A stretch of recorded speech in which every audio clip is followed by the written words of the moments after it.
a lady from Delhi, a lady from Hyderabad, have both raised this question. They say that my sister has breast cancer. In fact, this lady from Hyderabad says, my three cousin sisters have breast cancer. And they want to know what is their risk of getting breast cancer. Excellent. I think I must compliment these ladies for posing this question. Thank you so much. So, in the hierarchy of a family, there will be certain genes which are deleterious, which are associated with cancer, causation of cancer, and they may be transmitted from one generation to another. So that is one part of it. And breast cancer, ovarian cancer, some of these cancers are known to be associated with these genes. And one of the very common genes is called as the BRCA gene, BRCA, breast cancer ovarian gene. And these are two genes, gene 1 and gene 2, and both are known to up the risk of ovarian and breast cancer in women, and also of breast cancer amongst men, also of prostatic cancer, of pancreatic cancer. So many cancers are associated with the BRCA gene. Now, if we see 100 patients in our clinic on a day-to-day basis, there will be a positive or a significant family history in 5 to 7% of them.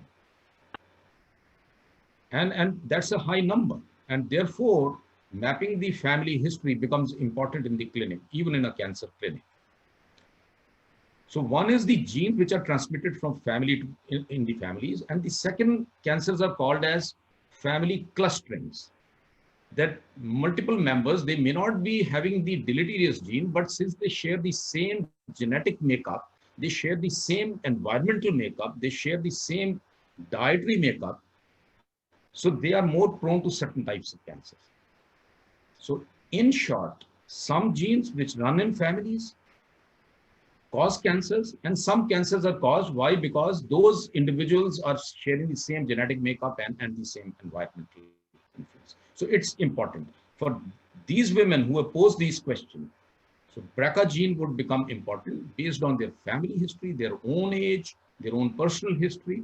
So testing for these genes is important. And now the story is moving away from the BRCA. Many other genes have been mapped out, which are directly linked to the cancer causation amongst individuals. We know the famous story of a celebrity who had her precautionary surgery because she was carrying the deleterious BRCA gene. So that's all in public domain. This is very interesting again, because you just said that even men can have breast cancer. Yes, yes, sir. So let me elaborate on that.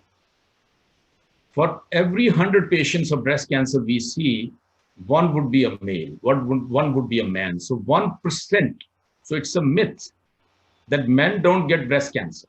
1% of the breast cancers will be amongst men. Oh. So it's a message to all the men on the program that be aware that men are not immune to or not ever not going to get breast cancer. So 1% are breast cancers amongst men.